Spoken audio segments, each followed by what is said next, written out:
Again, Boxee Beta, version of our free software that's available for Windows, Mac, and Linux computers. But what you're looking at is an installation of the software ran on the Boxee Box, built by D-Link.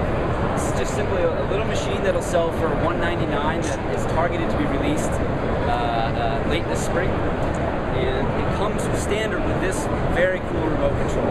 It's been hard for me to contain my excitement about this because for the past few months we've only been showing this side of the remote.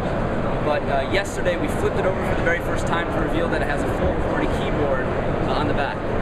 Now this is cool, especially, and you'll appreciate this if you're an Apple TV owner, because it is a pain in the butt to type text in anywhere, because you have to hunt and peck like a chicken, A, B, to type anything in. So now, standard with this box, you can enter text very easily. And that's important on Boxee because for the very first time, we've introduced this concept of the library. And what the library means is, while we still take all the content that's on your local machines, on your local hard drive, what we're doing is going out to the web, finding free and legal sources of content and aggregating them for you in a very smart interface. So for example, I'm going to click on the show Flash Forward, which debuted on ABC this year. And it's showing me all 10 episodes that aired in season 1.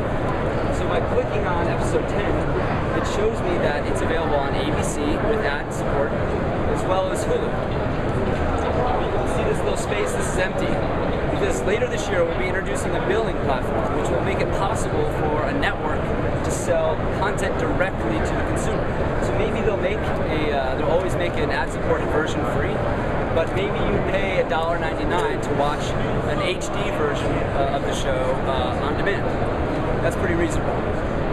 So right now we always prioritize the owning network as the source. With others coming next, prioritized by free and highest quality. So I was telling you a little bit about search. So what you can do now is, just like you were Googling, you can type in something you wanted to watch. So in this case, I want to watch The Office. I just searched for it, and what it's doing right now is scanning our database for any instance of The Office online.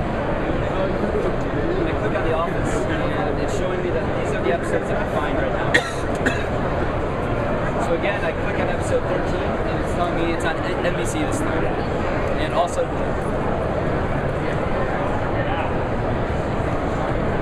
so what the previous presenter, Bob, was explaining, and again, I'm sorry for being redundant, but what really makes Boxee robust is the application platform. So just like you have applications on the iPhone, there are applications for Boxee. And our API is public, meaning that anybody with the gumption or the know-how can build an application for Boxee. And so you see there's a bunch of brands, many of them you probably recognize. Most of these were built by the brands themselves, but a good number of them were just built by fans of Boxee and fans of these brands. I think Dig is a good example. Someone who loves Dig and Boxee just made an application that takes all the best, the most popular videos on Dig right now and puts them inside of a Dig interface. There's another really interesting app that shows what's possible with Boxee. The MLB app is a premium app, so it comes on the device, but to use it you need to go to MLB.com and buy a subscription. And what this allows you to do is to watch any baseball game be broadcasted live anywhere in the country. And it offers really cool interactive options, like allowing you to choose whether the announcer is the home announcer or the away announcer. So that shows what's possible with live television on Boxee. You can very well imagine there being a CBS March Madness app where you can watch any of the NCAA basketball games, switch between your favorite teams. It applies to all sports. I think the CNN app is a really good example of where the future of television is going. Right now, we all think about television as a pre-programmed, timeline-based stream of content, right? But we believe firmly as a company that the future is about a la carte content on demand. So when you turn on CNN right now, what you're seeing is a sequence of clips that were produced separately that were just strung together. So in the Boxee world, you should only watch the news that you're interested in. So those clips are all broken up, so you can pick and choose the things that you want to watch, right? And you can apply this to any model or any television